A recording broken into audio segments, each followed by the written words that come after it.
nutritionist, ethnopharmacologist, Ayurvedic practitioner, and the herbal facet of the original organic India crew. This video journal today is about psyllium. But before we get talking about psyllium, let's define our terms. Let's really figure out what we're talking about. Am I talking about that psyllium, which is one of the most heavily pesticide-filled crops in the world?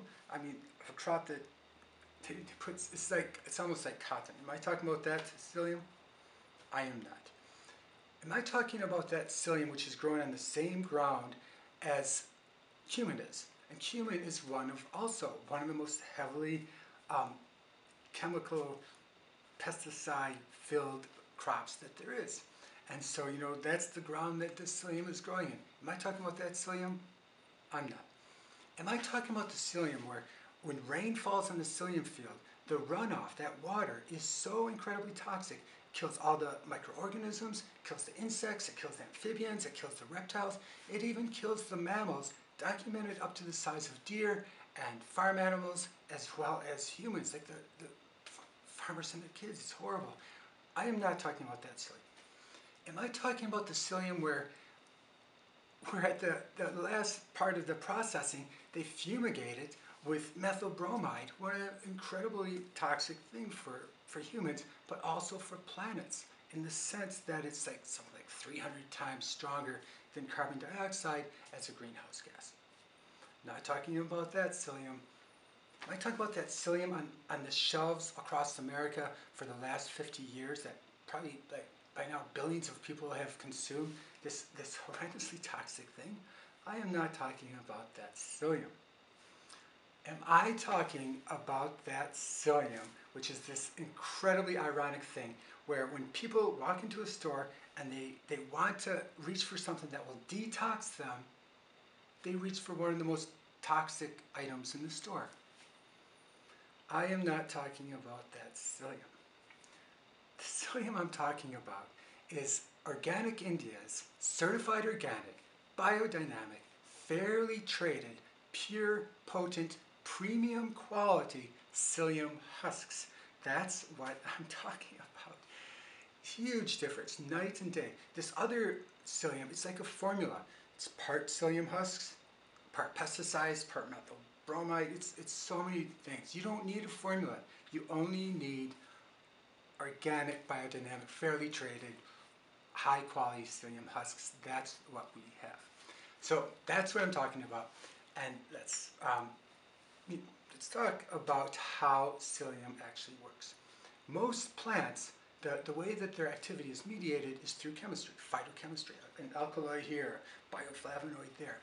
The activity of psyllium is mediated, it's just pure mechanical.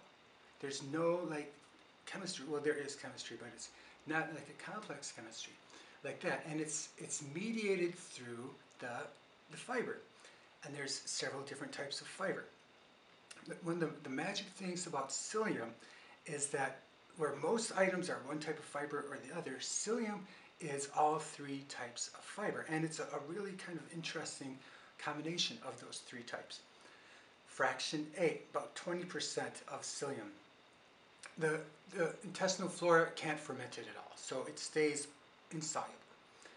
And this is responsible for some of the movement through the colon, and it's also responsible for keeping some amount of mass to it.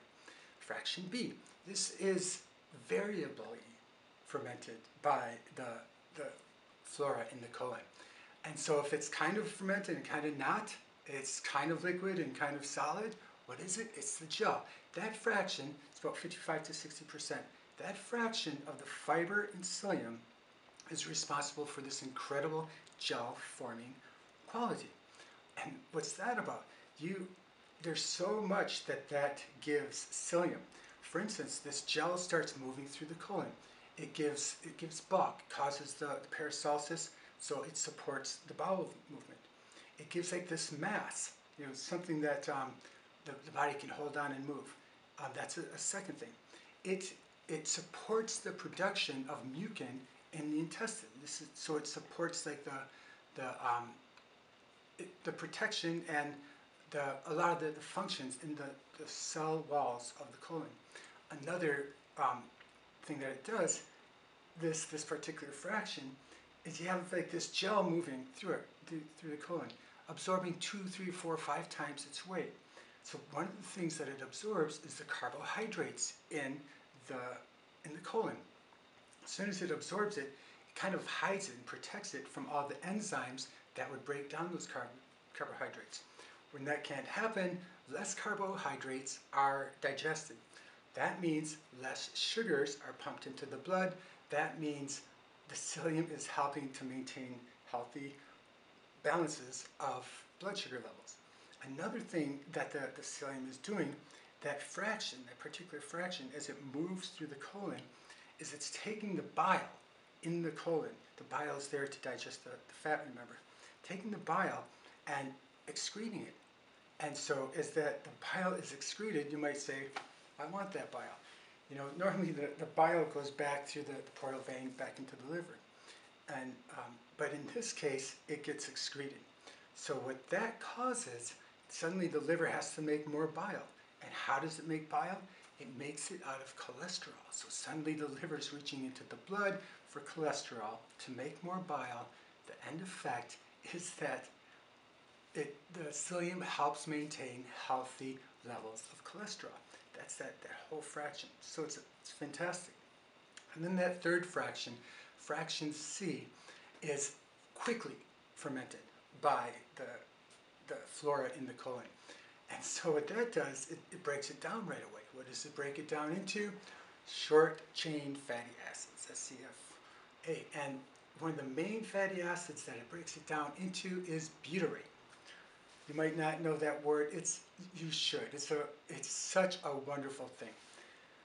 All the cells in the body typically live on this whole glucose-glycogen cycle, and except the cells in the inside of the colon, they live on this butyrate.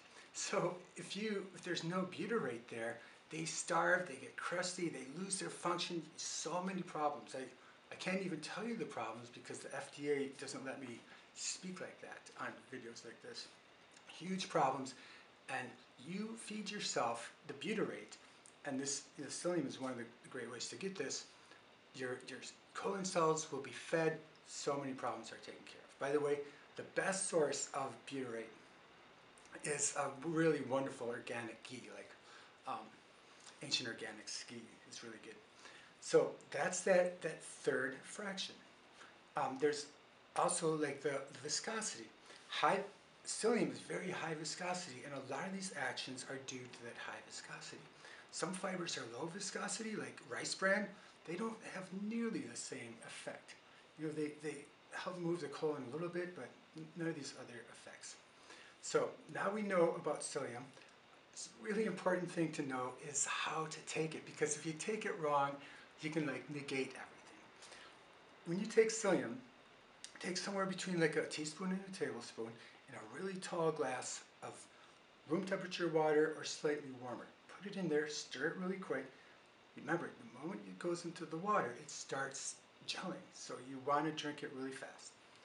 You drink it really fast, and then you drink another one. I mean, without the psyllium, just plain water, nice tall 16-ounce glass of water or more, slightly warm, drink that down, chase it.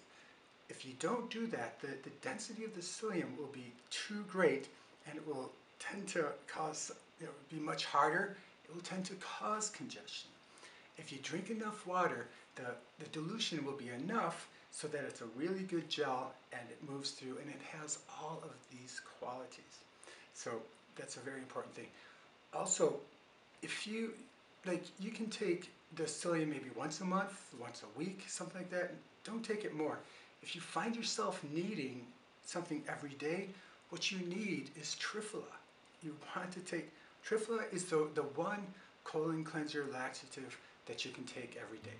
So there you have it, another video journal on psyllium, brought to you by Organic India and the Pacific Center of Ayurveda. Thank you, and fare thee well.